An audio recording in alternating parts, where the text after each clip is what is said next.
को आज़ादी मिली, लेकिन देश के विभाजन की कीमत पर।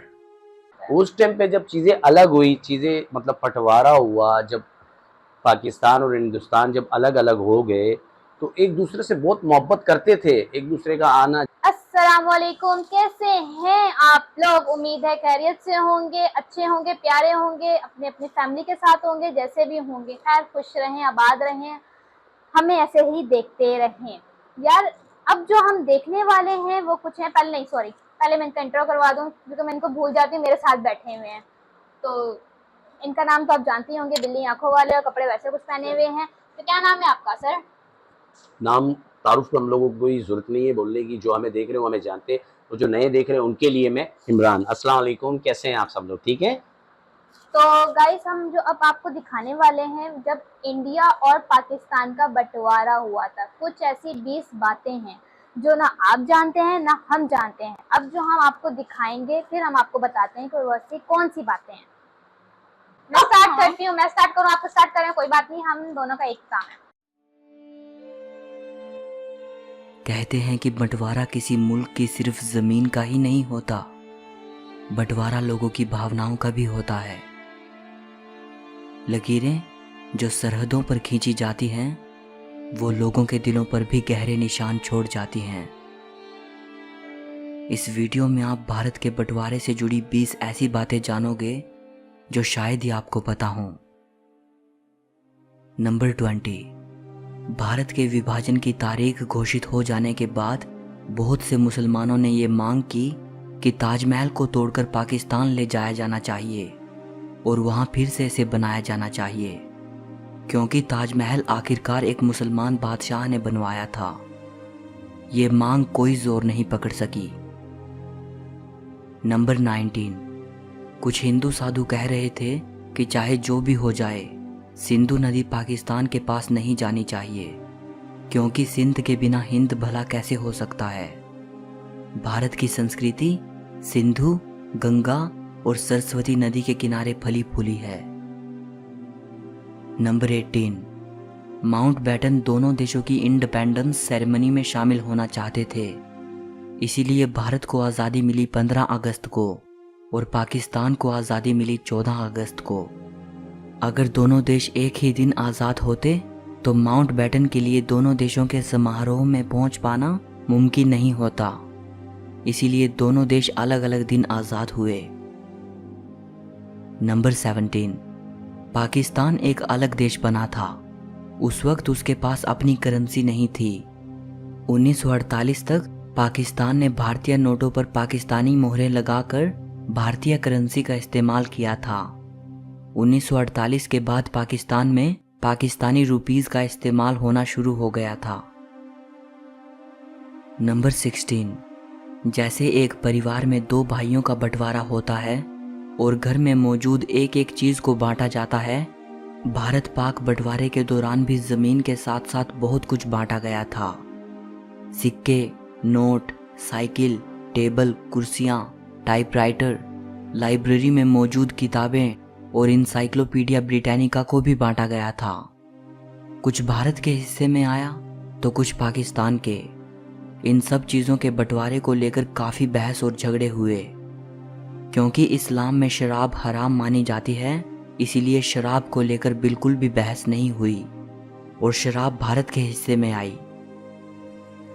नंबर 15। भारत के वाइसरॉय के पास 12 शाही घोड़ा गाड़ियाँ थी। 6 गाड़ियाँ सोने से जड़ी थी तो 6 चांदी से। दोनों देश सोने की गाड़ियाँ चाहते थे। इसको लेकर काफ़ी बहस हुई कि किस देश के पास सोने की गाड़ियाँ जाएंगी और किसके पास चांदी की। अंत में ये तय हुआ कि टॉस करके इस बात का फैसला किया जाए कि सोने की गाड़ियाँ किसके पास रहेंगी, और नतीजा भारत के पक्ष में गया। नंबर 14। पाकिस्तान की पहली राजधानी कराची थी। बंटवारे के 20 साल बाद 14 अगस्त 1967 को इस्लामाबाद को पाकिस्तान की राजधानी बनाया गया। नंबर 13। अप्रैल 1948 को प्राइम मिनिस्टर नेहरू ने कुरुक्षेत्र रेफ्यूजी कैंप का दौरा किया था। ये कैंप 1 लाख लोगों के लिए बनाया गया था, लेकिन इसमें 3 गुना लोग रह रहे थे। शाम को सरकार की तरफ से यहाँ डिज्नी फिल्म्स दिखाई जाती थी, जिन्हें एक बार में 15,000 लोग देखते थे।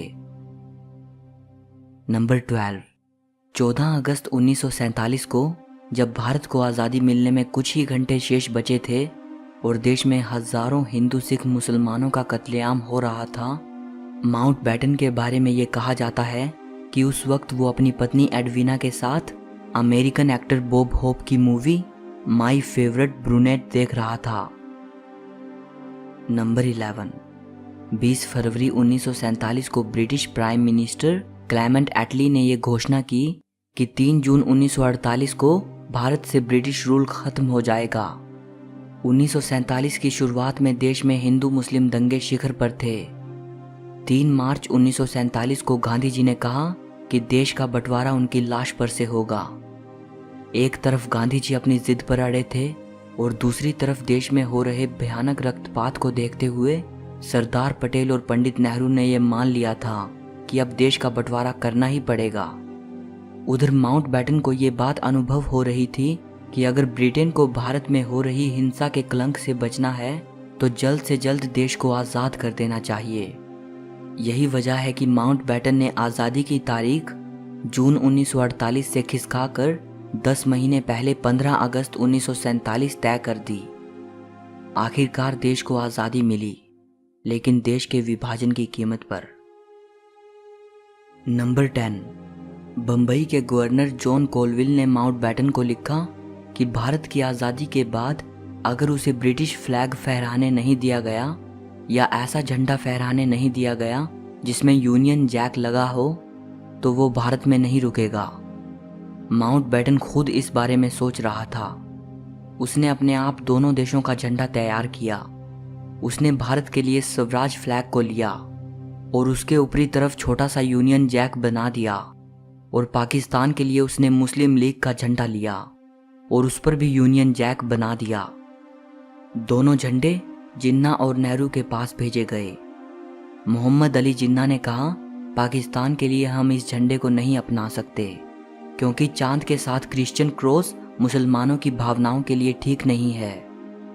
पंडित नेहरू ने भी उसे अस्वीकार कर दिया और माउंटबेटन को एक नया डिज़ाइन भिजवाया जिसमें बाकी हिस्सा तो स्वराज फ्लैग जैसा ही था, लेकिन चरखे के स्थान पर अशोक चक्र बनाया गया था और उस पर यूनियन जैक नहीं था। माउंटबेटन के पास दोनों देशों के झंडे अपनाने के सिवा और कोई ऑप्शन नहीं था। इस तरह ब्रिटिश फ्लैग को पूरी तरह से विदा कर दिया गया। नंबर 9, देश भर में ब्रिटिश फ्लैग को उतार लिया गया था और तिरंगा लहराया जा रहा था।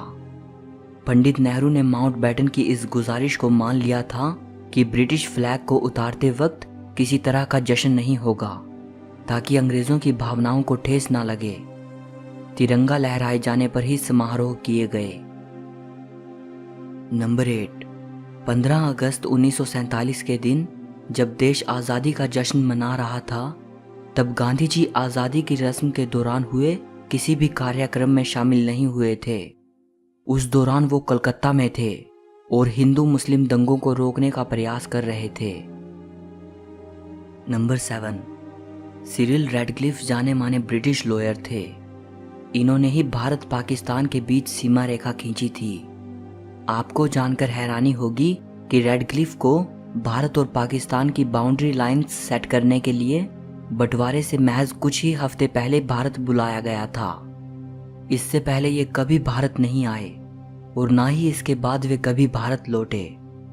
जब रैडक्लिफ भारत आए उस वक्त उन्हें भारत की संस्कृति, व्यापार, राजनीतिक स्थिति, लोगों के आपसी रिलेशन, नदियों के बारे में और भारत के गांव की स्थिति वगैरह के बारे में कुछ भी नहीं पता था। यहाँ तक कि उन्हें भारत की जियोग्राफी की भी कंप्लीट इंफॉर्मेशन नहीं थी। नंबर 6, रैडक्लिफ को इस तरह से भारत और पाकिस्तान के बीच सीमा रेखा तय करनी थी जिससे कि ज़्यादा से ज़्यादा मुस्लिम पाकिस्तान में रह जाएं और ज़्यादा से ज़्यादा हिंदू सिख भारत में रह जाएं। रैडक्लिफ द्वारा खींची गई लकीर ने 50 लाख हिंदू और सिखों को पाकिस्तानी पंजाब में छोड़ दिया और 50 लाख मुसलमानों को भारतीय पंजाब में छोड़ दिया। नंबर 5, रेडक्लिफ के काम से ना तो इंडियन लीडर खुश थे और ना ही पाकिस्तानी लीडर। दोनों ने ही जमकर रेडक्लिफ की आलोचना की। इससे रेडक्लिफ नाराज हो गए। रेडक्लिफ को उसके काम के लिए 2000 पाउंड मिलने थे। उसने अपनी नाराजगी जाहिर करते हुए उन पैसों को लेने से इनकार कर दिया। नंबर 4, 15 अगस्त 1947 को दोनों देश आज़ाद हो गए और देश का बंटवारा हो चुका था। लेकिन माउंटबेटन ने रेडक्लिफ की सीमा रेखा निर्धारित करने वाली रिपोर्ट आज़ादी के 2 दिन बाद 17 अगस्त को पब्लिश की। ये एक बड़ा कारण था कि देश की इतनी बुरी हालत हुई और इतने लोग मारे गए, क्योंकि आखिरी समय तक लोगों को पता ही नहीं था कि पंजाब का कौन सा हिस्सा पाकिस्तान के पास रहेगा और कितना हिंदुस्तान के पास। लोग बेहाल होकर सिर्फ अपनी मंजिल को तलाश रहे थे। नंबर 3, हिस्टोरियन लियोनार्ड मोज़ली लिखते हैं, अगर रेडक्लिफ रिपोर्ट आज़ादी से पहले पब्लिश हो जाती और इसकी जानकारी पहले ही पता होती कि कौन सा हिस्सा किस देश में जा रहा है, तो फौज को अच्छे से तैनात किया जा सकता था। लेकिन माउंटबेटन ने रेडक्लिफ रिपोर्ट के बारे में किसी को कुछ नहीं बताया। देश की आज़ादी का दिन तो खुशी खुशी बीत गया, लेकिन लाखों लोगों का सब कुछ तबाह हो गया। नंबर 2, हिस्टोरियन माइकल एडवर्ड्स ने लिखा है कि माउंटबेटन भारत की स्थिति को संभालने में बिल्कुल नाकाम रहा।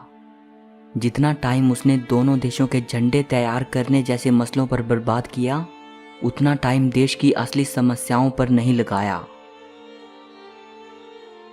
बंटवारे में कितने लोग मारे गए और कितने लोगों ने अपना घर छोड़ा, इस बारे में कुछ भी प्रमाणिक रूप से नहीं कहा जा सकता, लेकिन यह अंदाज़ा लगाया जाता है कि 2 लाख से लेकर 20 लाख लोग मारे गए थे और करीब 1 करोड़ 40 लाख लोगों ने अपना घर छोड़ा। इतना भयानक मास माइग्रेशन दुनिया में पहले कभी नहीं हुआ। बंटवारे के दौरान अगर किसी की सबसे बुरी दुर्दशा हुई थी तो वो बच्चे और महिलाएं थी।